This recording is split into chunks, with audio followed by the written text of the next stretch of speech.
നല്ല പോളിംഗ് ശതമാനമാണ്. ആളുകൾ നന്നായി വോട്ട് രേഖപ്പെടുത്തി. ഒരുപക്ഷെ ഗൾഫിൽ നിന്ന് ഉള്ള പ്രവാസികളായ വോട്ടർമാർക്ക് കൂടി വരാൻ കഴിഞ്ഞിരുന്നുവെങ്കിൽ ഇതായിരിക്കില്ല വോട്ടിംഗ് ശതമാനം. ഇന്ത്യയിലെ തന്നെ ഏറ്റവും മികച്ച വോട്ടിംഗ് ശതമാനത്തിലേക്ക് നമ്മൾ കടന്നു. അവർക്ക് കൂടി വോട്ട് ചെയ്യാൻ കഴിഞ്ഞിരുന്നുവെങ്കിൽ. പിന്നെ വിദേശത്ത് പഠിക്കുന്ന കുട്ടികൾ ധാരാളമുണ്ട്, അവർക്കൊന്നും വരാൻ കഴിഞ്ഞിട്ടില്ല. സാധാരണഗതിയിൽ ഗൾഫിൽ നിന്നുള്ള വോട്ടർമാർ ഒരുമാതിരിപ്പെട്ട ആളുകളൊക്കെ വരാൻ ശ്രമിക്കുന്നതാണ്. പക്ഷെ അവർക്ക് ഫ്ലൈറ്റ് ടിക്കറ്റിൻ്റെ ഫെയർ എല്ലാം വളരെ കൂടുതലാണ്. സാധാരണക്കാരായ ആളുകൾക്കും മിഡിൽ ക്ലാസ്സിൽപ്പെട്ട ആളുകൾക്കൊന്നും വരാൻ കഴിഞ്ഞിട്ടില്ല. ഇല്ലായിരുന്നെങ്കിൽ നമുക്ക് ഇതിൻ്റെ അപ്പുറത്തേക്ക് ഈ വോട്ടിംഗ് ശതമാനം വർദ്ധിക്കുമായിരുന്നു തീർച്ചയായിട്ടും. പക്ഷെ നല്ല രീതിയിൽ ഇവിടെ ഉള്ള വോട്ട് വെച്ച് നമ്മൾ ചെയ്തിരിക്കുന്നത് മാക്സിമമാണ്. നല്ല രീതിയിൽ വന്നിട്ടുണ്ട്, ആളുകൾ ഇതിൽ പങ്കാളികളായിട്ടുണ്ട്. അത് ഭയങ്കര സ്വാഗതാർഹമായൊരു കാര്യമാണ് ഉണ്ടാകുന്നത്. അല്ല, പോളിംഗ് ശതമാനം കൂടിയത് നമ്മളും നന്നായി വർക്ക് ചെയ്തിട്ടുണ്ട്. നമുക്ക് ചെയ്യാൻ പറ്റാവുന്ന അവസാനത്തെ വോട്ട് വരെ കൊണ്ടുപോയി നമ്മൾ ചെയ്യിച്ചിട്ടുണ്ട്. ഞാൻ കഴിഞ്ഞ ഒരു 30 വർഷത്തിനിടയിൽ കണ്ട UDFന്റെ പ്രവർത്തകരുടെയും നേതാക്കന്മാരുടെയും ഏറ്റവും മികച്ച തെരഞ്ഞെടുപ്പ് പ്രവർത്തനമായിട്ടാണ് ഞാനിതിനെ വിലയിരുത്തുന്നത്. ഞാൻ അടുത്തറിഞ്ഞ് കണ്ടിട്ടുള്ള 30 35 വർഷത്തെ 91 മുതൽ 91ലും നല്ല പെർഫോമൻസ് 2001ലും UDFന് ഉണ്ടായിരുന്നെങ്കിലും ഇതുപോലത്തെ ഒരു ആവേശകരമായ ഒരു പ്രവർത്തനം UDF പ്രവർത്തകരുടെയും നേതാക്കളുടെയും ഭാഗത്ത് നിന്ന് എൻ്റെ ആദ്യത്തെ അനുഭവമാണ്. പൂർണ്ണമായിട്ടാണ് അവരെല്ലാം ഇത് ചെയ്തുകൊണ്ട് വർക്ക് ചെയ്തത്.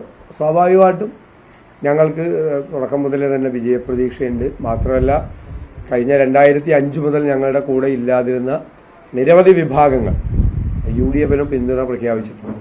വലിയ തോതിലുള്ള ഒരു സോഷ്യൽ ബാക്കപ്പ് സാമൂഹ്യമായി ഞങ്ങൾക്ക് കിട്ടിയിട്ടുണ്ട്.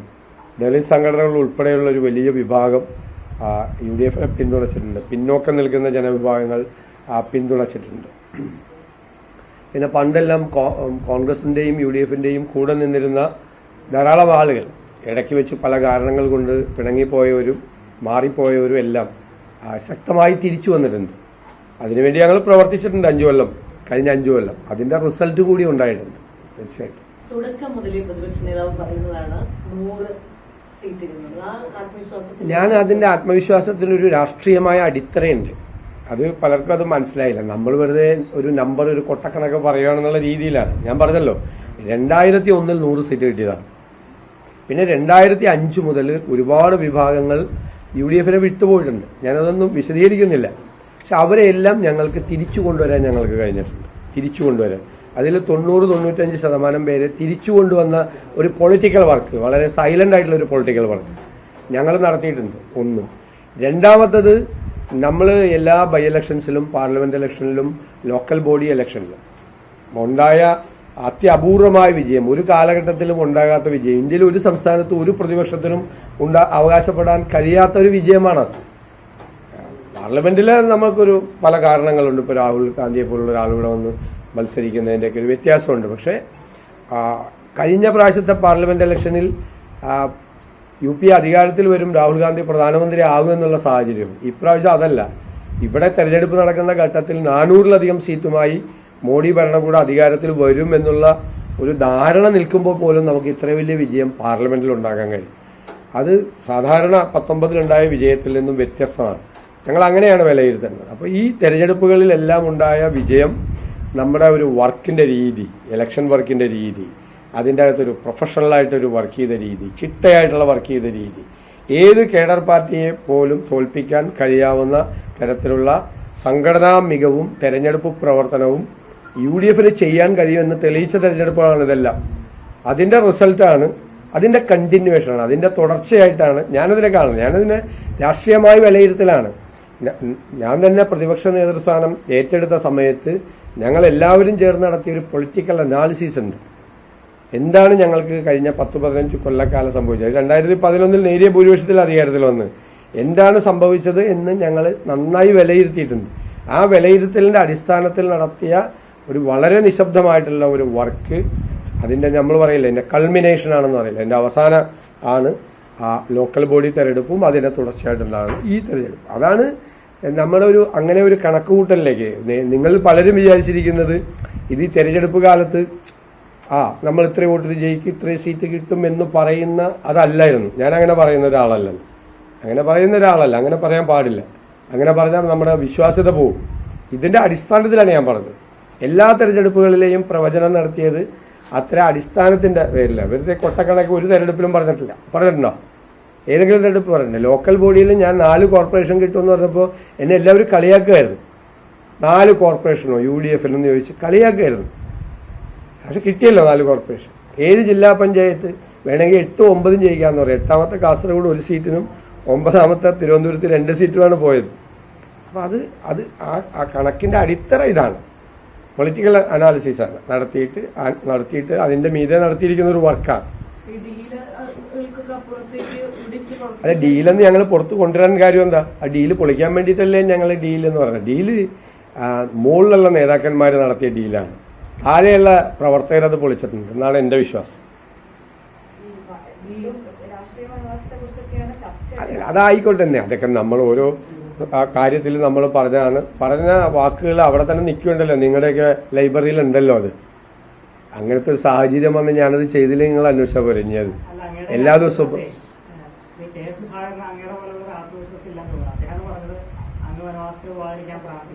ഞാനിത് മറുപടി നിങ്ങളോട് കൃത്യമായിട്ട് പറഞ്ഞതാണ്. അദ്ദേഹത്തെ പോലെ ഒരാളുടെ അടുത്ത് പോയി നിങ്ങളിങ്ങനെ കുത്തി ചോദ്യങ്ങൾ ചോദിക്കുന്നതും നിങ്ങൾക്ക് ആവശ്യമുള്ള ഒരു വാർത്ത വരുത്തുന്നതിന് വേണ്ടിയിട്ട് ചില മാധ്യമപ്രവർത്തകർ, ഞാൻ താങ്കളെയല്ല പറഞ്ഞത്, ചില മാധ്യമപ്രവർത്തകർ പോയി അത് മനുഷ്യത്വരഹിതമായൊരു കാര്യമാണ് നിങ്ങൾ ചെയ്ത്, നിങ്ങൾ ആത്മപരിശോധന നടത്തിയാൽ മതി. അതാണോ മാധ്യമപ്രവർത്തനമെന്ന് ഇത്രയും ഞാൻ പറയുന്നുള്ളൂ അതിനെക്കുറിച്ച്.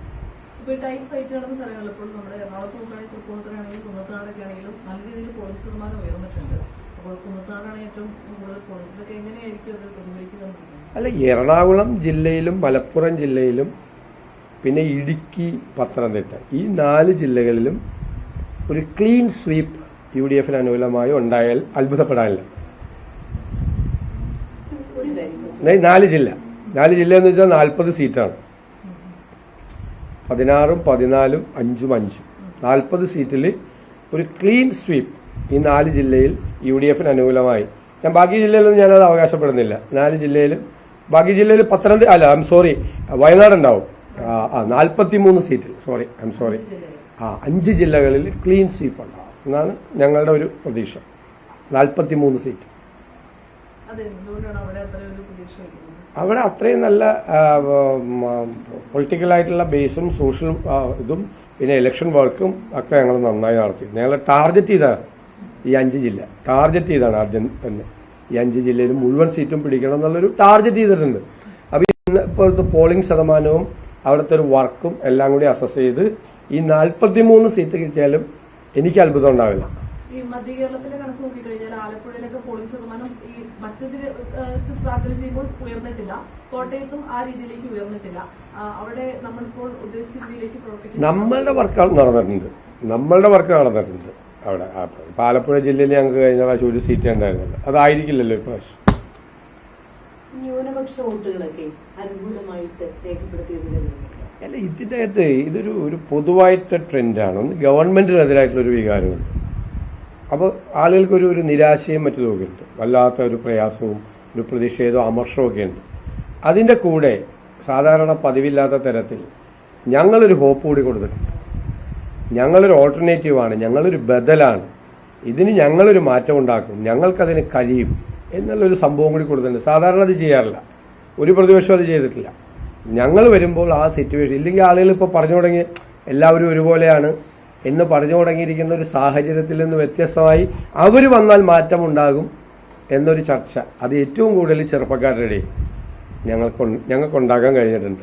അത് ഞങ്ങളുടെ ഒരു തെരഞ്ഞെടുപ്പ് പ്രവർത്തനത്തിൻ്റെയും ഞങ്ങളുടെ ഒരു വ്യത്യസ്തമായ ശൈലിയായിരുന്നു. ഇതുവരെ ഉണ്ടാകാത്തൊരു വ്യത്യസ്തമായ ശൈലി. നിങ്ങൾക്ക് തന്നെ അറിയാലോ, 2 വർഷം മുമ്പേ ഞങ്ങൾ ഈ പറയുന്ന ഗവൺമെൻറ് പരാജയപ്പെട്ടു എന്ന് ഞങ്ങൾ ആക്ഷേപിച്ച ഫീൽഡിലല്ല ഞങ്ങളൊരു വർക്ക് തുടങ്ങിയിട്ടുണ്ടായിരുന്നു. ഒരിക്കലും ഒരു പ്രതിപക്ഷവും ചെയ്യാത്തതാണ്. സാധാരണ ചെയ്യാറുള്ളത് അവസാനമാകുമ്പോഴേക്കും ഒരു ഇലക്ഷൻ തൊട്ട് മുമ്പ് ഞങ്ങൾ ഇതുപോലത്തെ ഒരു കോൺക്ലേവ് നടത്തും, അല്ലെങ്കിൽ AKG സെൻറ്ററിൽ ഒരെണ്ണം നടത്തി 2 പ്രതിപക്ഷത്തിരിക്കുന്ന ആരാണ്. ഇതല്ല, ഇത് ഓരോ ടോപ്പിക്കിലും ഓരോ സബ്ജക്റ്റിലും നല്ല വർക്കാണ് തരുന്നത്. ഓരോ സബ്ജക്റ്റിലും എന്താണ് ചെയ്യേണ്ടത് എന്നതിനെക്കുറിച്ചുള്ള കൃത്യമായ ധാരണ ഉണ്ടാക്കിയിട്ടുണ്ട്. ഞാനതിൻ്റെ എല്ലാവരും അടിസ്ഥാനത്തിലാണ് ഈ കണക്ക് പറയാറുള്ളത്. ഉറപ്പായിട്ട് സംസ്ഥാനത്തൊട്ടാകെ UDF തരംഗമുണ്ട്. ഞാൻ ഇന്നലെ പറഞ്ഞല്ലോ. നിയമത്തെ ന്യൂനപക്ഷ വോട്ടുകളെ ഭിന്നിപ്പിച്ച് UDF-ന് BJP-ക്ക് അനുകൂലമായി UDF ശ്രമിച്ചത് ശിവൻകുട്ടിയുടെ ഒരു ആരോപണമുണ്ട്. ആ പറയണതിലൊക്കെ എന്താ അടിസ്ഥാനമുള്ളത്? ന്യൂനപക്ഷങ്ങൾ അവിടെ ഞങ്ങളും മത്സരിക്കല്ലോ, അവിടുത്തെ ന്യൂനപക്ഷങ്ങൾ ഞങ്ങൾക്ക് വോട്ട് ചെയ്ത് എന്താ കുഴപ്പം? ശിവൻകുട്ടിക്ക് എന്താ പ്രശ്നം? ഞങ്ങൾ മത്സരിക്കുകയല്ലേ? ഞങ്ങളിവിടെ തെരഞ്ഞെടുപ്പ് സീരിയസ് ആയിട്ട് മത്സരിക്കുന്നതുകൊണ്ടല്ലേ ഞങ്ങളുടെ മുൻ MLA KS ശബരിനാഥനെ ഞങ്ങൾ മത്സരിപ്പിച്ചത്. ഞങ്ങളൊരു വീക്ക് കാൻഡിഡേറ്റിനെ മത്സരിപ്പിച്ചിരുന്നെങ്കിൽ ശിവൻകുട്ടി പറഞ്ഞതിനെ അത് BJP ജയിപ്പിക്കാൻ വേണ്ടിയിട്ടാണെന്ന് പറഞ്ഞതന്നെ. അതൊക്കെ വെറുതെ ന്യൂനപക്ഷ വോട്ട് ഒരു UDF സ്ഥാനാർത്ഥിക്ക് കിട്ടിയതിന് ഇദ്ദേഹം എന്തിനാണ് ദുഃഖിക്കണം? അത് ഞങ്ങൾക്ക് കിട്ടൂല, ഞങ്ങൾക്ക് കിട്ടണമല്ലോ. ന്യൂനപക്ഷങ്ങളിൽ അദ്ദേഹത്തിന്റെ പാർട്ടിയിൽ വിശ്വാസമില്ല. ഇവരാരും ഈ കേരളത്തിന്റെ ചരിത്രത്തിൽ ആദ്യമായിട്ടാണ് മന്ത്രിമാരും മണ്ഡലത്തിൽ നിന്ന് പുറത്തിറങ്ങാത്തത്. നിങ്ങളൊന്ന് പരിശോധിക്കും, ഞങ്ങളെ പൂട്ടുന്നല്ലേ പറഞ്ഞത്? VD സതീശനെ നിയോജകമണ്ഡലത്തിൽ പൂട്ടും, അവരെ പൂട്ടും, ഇവരെ പൂട്ടും, പുറത്തിറക്കില്ല, അവിടെ നിന്ന് ജയിക്കാൻ പറ്റും. ഞാൻ നിങ്ങൾക്കറിയാമല്ല, ഞാൻ നോമിനേഷൻ കൊടുത്തൊരു പ്രചരണം നടത്തിയിട്ട് ഞാൻ പോയിട്ട് ഞാൻ കലാശക്കൊട്ടിൻ്റെ അന്ന് രാവിലെയാണ് തിരിച്ചു വന്നത്. അറിയാലോ, ഈ മന്ത്രിമാരെ നിങ്ങൾ തെക്കുന്ന് അങ്ങോട്ട് വടക്കോട്ട് എണ്ണിക്കോ, എത്ര പേര് മുഖ്യമന്ത്രി പോയി, ഞാൻ സമ്മതിക്കുന്നു, അദ്ദേഹത്തിന് പോവാം.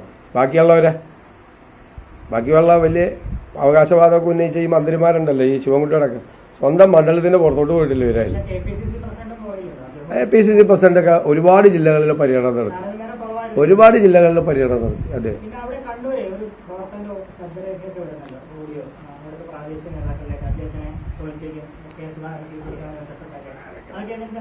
അതിനൊന്നും ബാധിക്കില്ല. അതിനേക്കാൾ ഏറെയുള്ള ഒരുപാട് ശബ്ദരേഖകൾ എൻ്റെ അടുത്തുണ്ട് CPM-ൽ നടക്കുന്ന കലാപത്തെ പറ്റി. ഞങ്ങളാരും ഇത് പുറത്തു കൊടുക്കാറില്ല, പിന്നെ ഞങ്ങളിത് റെക്കോർഡ് ചെയ്യാറുമില്ല.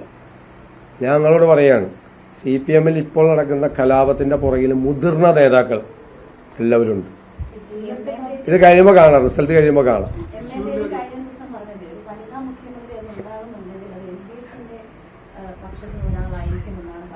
അല്ല, LDF-ന് ഇനിയിപ്പോൾ വനിതാ മുഖ്യമന്ത്രിയെക്കുറിച്ച്, യുവ മുഖ്യമന്ത്രിയെക്കുറിച്ച് ഒക്കെ പറയാം. കാരണം അധികാരത്തിൽ വരില്ലല്ലോ, അധികാരത്തിൽ വരില്ല അവർ. അപ്പോൾ അധികാരത്തിൽ വരാത്ത സാഹചര്യത്തിൽ വനിതാ മുഖ്യമന്ത്രിയെക്കുറിച്ചോ യുവ മുഖ്യമന്ത്രിയെക്കുറിച്ചൊക്കെ ചർച്ച ചെയ്യാമല്ലോ അവർക്ക്.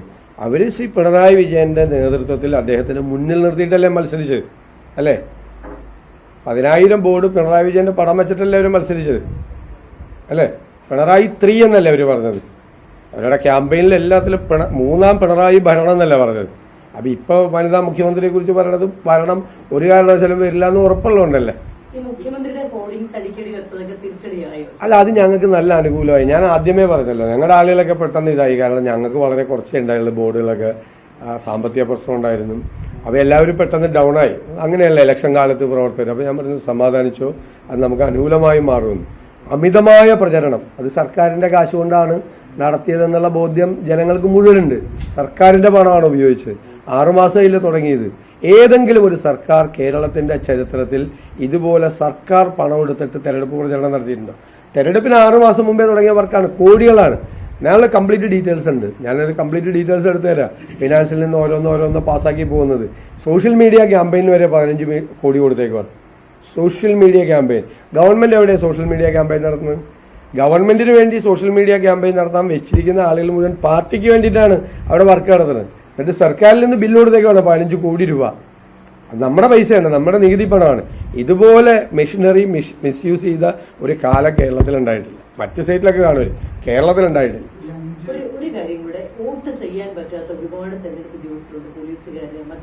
അല്ലാതെ ഞങ്ങൾ പരിശോധിച്ചുകൊണ്ടിരിക്കുകയാണ്. അത് ഇലക്ഷൻ കമ്മീഷന്റെ കാര്യത്തിൽ നിന്ന് ബാലറ്റ് പേപ്പർ സമയത്ത് അവൈലബിൾ ആക്കാത്തതിന്റെ ഒരു ഗുരുതരമായ തെറ്റുണ്ട്.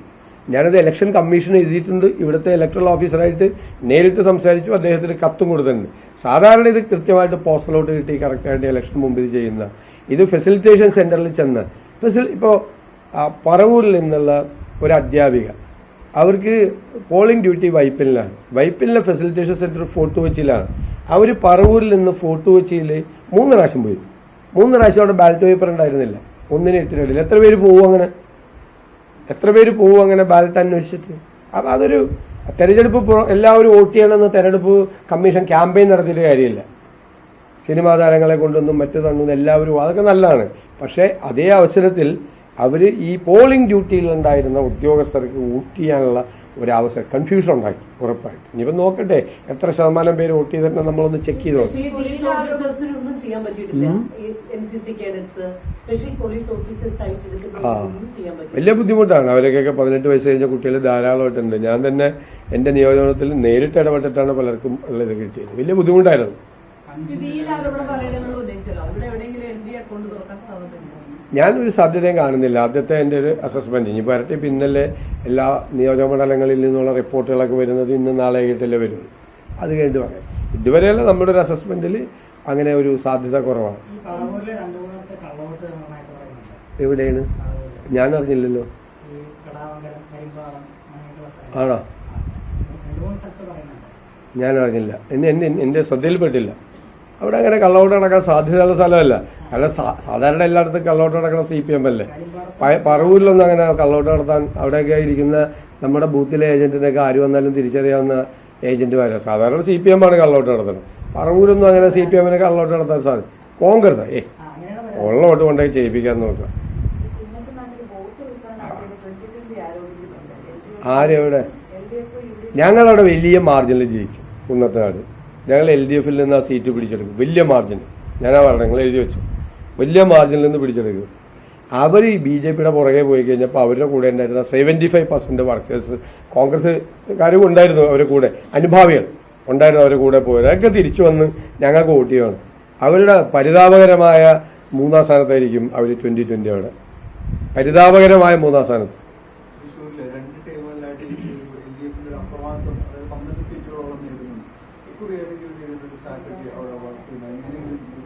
കുറേ വ്യത്യാസം ഉണ്ടാവും. അത്രേ ഞാൻ പറയുന്നുള്ളൂ. കുറച്ച് വ്യത്യാസം ഉണ്ടാവും.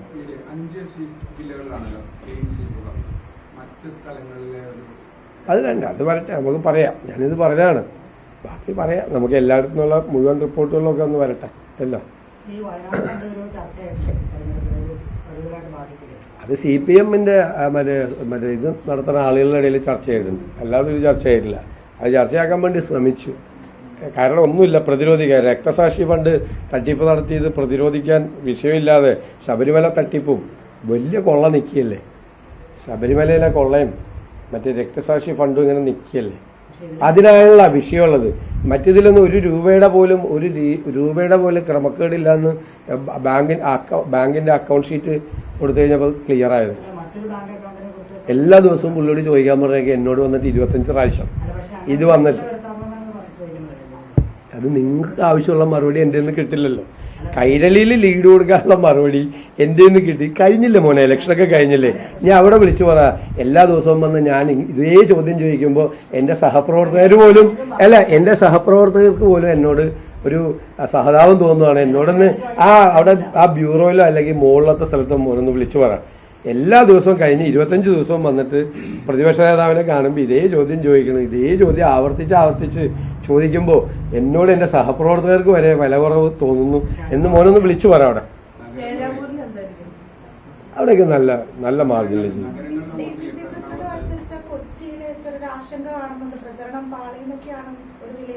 ആര് വിലയിരുത്തിയതവിടെ? അവിടെയൊക്കെ നല്ല ഉഗ്രം പ്രചരണമായിരുന്നു. എന്തായി പറഞ്ഞത്? ഷിയാസിൻ്റെ അവിടെ പ്രചരണം പാടാണ്. നിങ്ങൾക്കറിയാൻ പാടില്ല ഷിയാസിന്. നമ്മൾ എറണാകുളത്ത് വർക്ക് ചെയ്യാൻ തുടങ്ങിയിട്ട് എത്ര ദിവസമായി? അയാളുടെ പ്രചരണം ഇവിടെ പാടുന്നത്. അയാൾക്ക് അതൊക്കെ നന്നായിട്ട് അറിയാവുന്നതാണ്. അതിൽ 10 പേരുടെ ജോലി എടുക്കുന്ന ആളാണ്. 10 പേരുടെ ജോലി ഒരുമിച്ചെടുക്കുന്ന ആളാണ്. പിന്നെ അയാൾ അവിടെ ചെല്ലുന്നത് തന്നെ അവിടെ വലിയ ആവേശമാണ്. ആ DCC പ്രസിഡന്റ് അവിടെ ചെല്ലുന്നത് തന്നെ ഭയങ്കര ആവേശമാണ്. കൊച്ചിയിൽ നിങ്ങൾ കൊച്ചി 23,000 വോട്ടിന് ഒരു കാര്യമുണ്ട്. 23,000 വോട്ടിന് കഴിഞ്ഞ പ്രാവശ്യം CPM ജയിച്ച സീറ്റിലാണ് ഞങ്ങളുടെ DCC പ്രസിഡന്റ് പോയി മത്സരിച്ചത്. ആലോചിച്ചോളാം. സിറ്റിംഗ് MLA 23,000 വോട്ടിന് ജയിച്ച സീറ്റിൽ പോയിട്ടാണ് ഞങ്ങളുടെ DCC. ആരെങ്കിലും പറഞ്ഞു വിടുമല്ലേ ഇത്? ഞങ്ങളുടെ DCC പ്രസിഡന്റ് നേരിട്ട് പോയി മത്സരിച്ചു. റിസൾട്ട് ഒരു നോക്കി. നഗരങ്ങളിലെ വലിയ വോട്ട് ശതമാനം വർദ്ധിച്ചിട്ടുണ്ട്. എറണാകുളത്ത് മാത്രം 11% വോട്ട് വീതം കൂടിയിട്ടുണ്ട്. അത് കുറെ SIR-ന്റെ ഇത് കൂടി ഉണ്ട് അതിൻ്റെ അകത്ത് ഫാക്ട്. കാരണം മരിച്ചവരുടെ പേരുകൾ നീക്കം ചെയ്യപ്പെട്ടിട്ടുണ്ടല്ലോ, അതിൻ്റെ കൂടി വ്യത്യാസമുണ്ട്. നഗരങ്ങളിലൊക്കെ വോട്ട് എല്ലായിടത്തും. ഞാൻ കഴിഞ്ഞ ദിവസം നിങ്ങളോട് പറഞ്ഞല്ലോ, നഗരങ്ങളിലും ഗ്രാമങ്ങളിലും UDF തരംഗം ഉണ്ടെന്ന് ഞാൻ കഴിഞ്ഞ ദിവസം നിങ്ങളോട് പറഞ്ഞു. ഒരേപോലെ ഉണ്ട്. സാധാരണ അത് അങ്ങനെ ഉണ്ടാകാറില്ല. ഇതല്ല, നഗരങ്ങളിലും ഗ്രാമങ്ങളിലും ഉണ്ട്. ആ ട്രെൻഡ് ഉണ്ട് എല്ലായിടത്തും.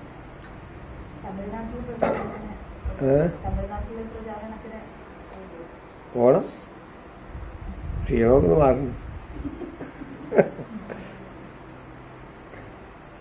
അപ്പൊ ശരിയാണ്.